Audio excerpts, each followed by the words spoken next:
Yo, yo, yo, good morning, my awesome people, my tigers and tigerettes.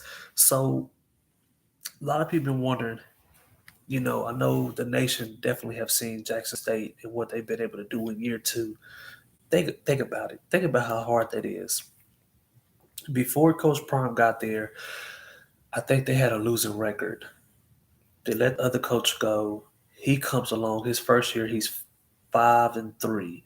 And this was during the COVID year. They were 5-3. The second year, they played for the Black National Championship in the Celebration Bowl against South Carolina State, which they end up losing.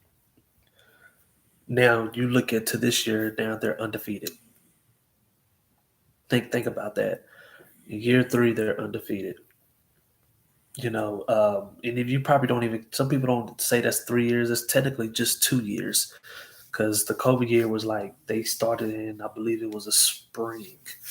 I believe so. Yeah, it was a snow. Was it the fall? No, I think it was the fall.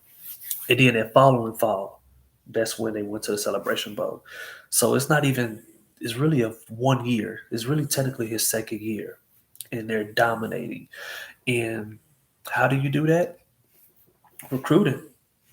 Recruiting is the lifeblood of any program. The beautiful thing, especially about being a coach, if you're a college coach, especially at this level, you can control how you want to run your program. You determine how you want to win. Do you want to just skate by or do you want to dominate? Because in a swag, you're going to be given time. It's not like other conferences where you're not given an ample amount of time to make progress in your program. Texas Southern University is going to give you all the resources that you need to win. They're going to make sure, you can pay your staff. They're going to make sure you're comfortable. They're going to make sure that you have at least minimum 4 to 5 years. So that's why it's very important. That's why I do want to coach. I ain't gonna lie. If my alma mater reached out to me and said, "Hey, Jemiah, do you want to coach?" I'm all for it. I would definitely jump on it because I know what we can do to win. You know, we have to attack the recruiting hard. I don't think we attack it hard enough. The issues that I've always had with my alma mater is that I don't think we attack Houston hard enough. Think about all the players we have coming out of Houston that skate by, that go to um, Houston Baptist, or they may go to Sam Houston, or they may go to Blinn, or they go to NAU. We can attack them players. We can attack them, and those be some good players. Those be your 3 stars. Those be your 2 star players. Like, none against going outside of Houston, but my thing is we don't have to go outside of Houston. Like, this is the biggest recruiting ground in America. Houston is the fourth biggest city in America. So my thing is, I don't understand why we can dominate if we do it the right way.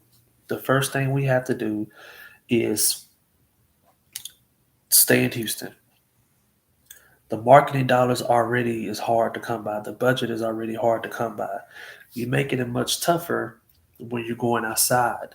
You're going to, you're going to California. You're going to Florida. You're going to Georgia. Louisiana's right next door. You don't have to go that far out. You don't have to get kids out of Tennessee. Stay in Texas, Louisiana. Stay in Houston. Stay in Dallas. Stay in Austin. Stay in San Antonio. Go to Louisiana. Texas, Louisiana should be our pipeline. Them 2 states, you really don't. We have everything we need right there. You have the speed, you have your strength, you have your height. So that's the issues I've had. Second, we got to hit that transfer pool hard. Especially for the line. And the SWAC is definitely is. I think it's hard. I think the hardest thing about the SWAC, because we always have speed. Anybody who knows about the SWAC, you got some fast players who come out the SWAC. The issues that we have is our line. So our offensive line and our defensive line. That's why the MEAC has been able to dominate the Celebration Bowl because their lines are just so big and dominant. Look how they did Jackson State. Jackson State had all the skills on the perimeter, but when it came to that line, they just didn't have it. And that's what do you think Coach Prime went to go do? He got linemen. He went to that transfer pool and he got a lot of linemen. I think they got, I want to say 15 transfers of linemen that came to the program. Like 15. Majority that was out of Louisiana Monroe. Um, then you had a sprinkle that came out of Auburn. I think one from Central Florida. That's what they did. They hit that transfer pool and got nothing but linemen because that's really college football is physical. Is very physical. So if you're able to handle the physicality of a season, you're good because you're gonna have your speed. You know, the kids now are very fast. Everybody's fast. Your linebackers are fast. Your safeties are fast. Um, so we have the speed in the SWAC. We have the speed in Texas, Louisiana. Think about all the schools that we have here in Texas, Louisiana, and you still can populate your program with all these players. You know, because there's just so much talent here in this area. So there's no reason why we shouldn't dominate like Jackson's been doing. But what they're doing is recruiting, and they're recruiting really well. Like they're beating out Alabama, they're beating out Florida State, they're beating out Ole Miss, they're beating out Mississippi State for these schools, you know, for these players, because recruiting is the lifeblood of your program. So that's number two. Our recruiting has to be much better. The third thing that we need, GD, growth and development.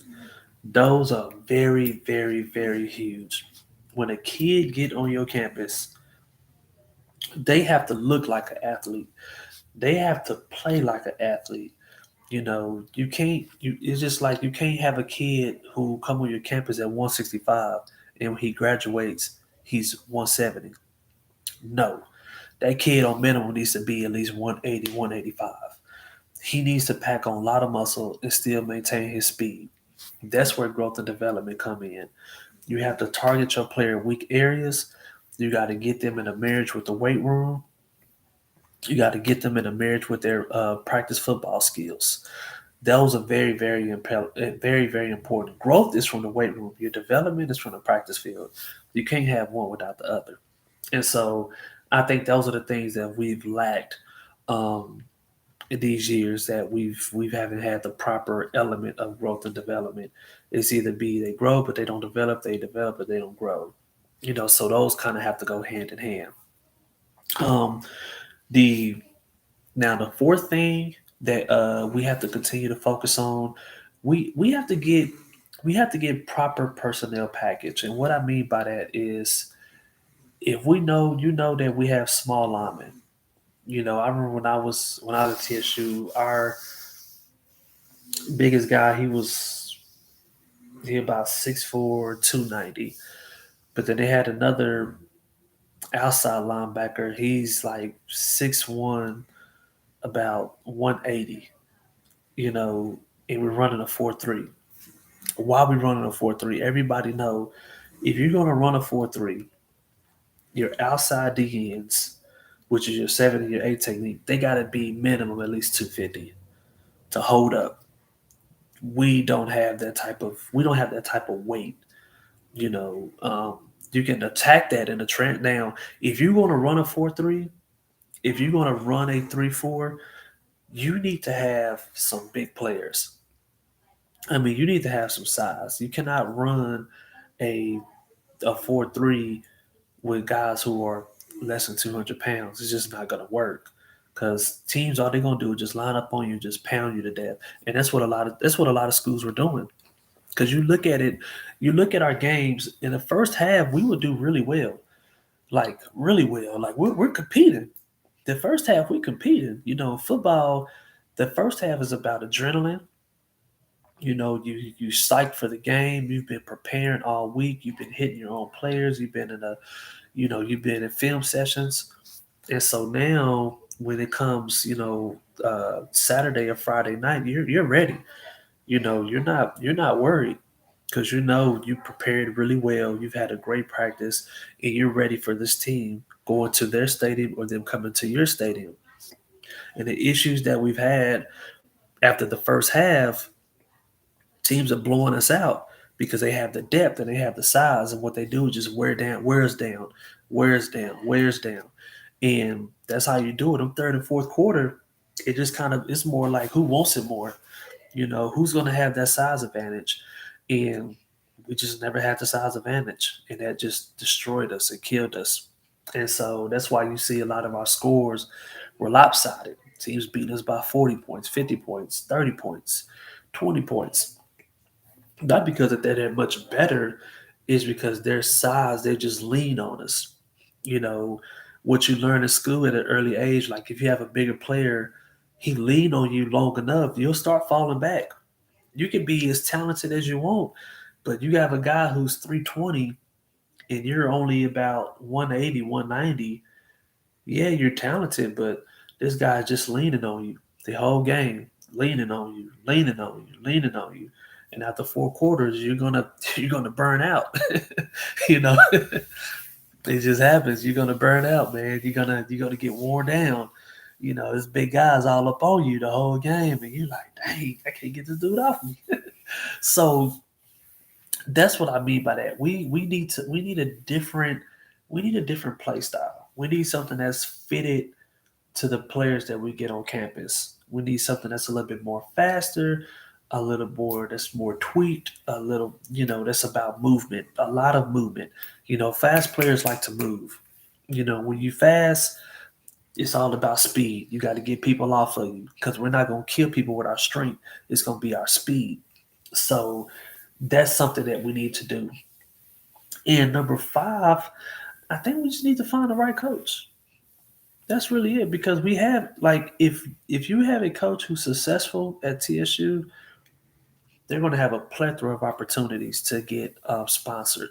Because think about it, you know we're the biggest city in the SWAC. Think of what Jackson is able to do. They're the capital, but you can fit Jackson inside of Houston multiple times. Look at Ruston. In Louisiana, Ruston is not a big. It's not big at all. Look at Lorman. Lorman's not big at all. Mississippi. Look at PV. PV is not big at all. So we have to use that to our advantage.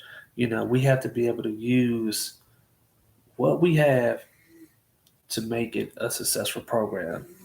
And the only way by doing that is by making sweeping changes, especially in the swag. We have to start taking football seriously. I don't think we take football seriously. People don't understand. If you have a successful football program, it breathes life into everything. It does. This is the South. The South loves football. If your program is successful, students are going to want to come here. When students want to come here, that gets more funding for us. When they get more funding, sponsors are going to want to come because they're going to be like, well, y'all have all these students. Hey, let's do a partnership. Let's come together. Look at Central Florida. Central Florida went from a even though you know there's different circumstances, but I'm just giving an example. Central Florida went from an average school. Now they have 25,000 plus students enrolled, and they're about to be joining the Big 12. Now they're going to be making millions, begin probably about what 40, 50 million a year just from football alone. That's just from football. There's no telling how much else they're able to garner. We have to start investing into our athletics. If we want to be able to compete for students, if we want to be able to compete for these, FCS national championships, if we want to be able to get a bowl tie-in, we have to be able to compete on our end. And that's by investing in ourselves and investing in our athletics, and investing in our players and investing into our students. Because you see what we can do in track. Texas Southern track team has always been dominant. Softball, dominant. Baseball, dominant. And that just goes to show that's just because they're doing it the right way. Golf, dominant. Bowling, dominant. We have to apply those same them same tactics that they're doing for the other sports, we have to do it for football. But as you know, it takes time, but it don't take that much time. Look what Prime did. So, but y'all know how we do it, man. Let's stay focused. Let's continue to grind. TSU, I know we can do it, man. Tiger for life. Let's make it happen, y'all. Y'all know how we do it. Peace, love, happiness. Peace.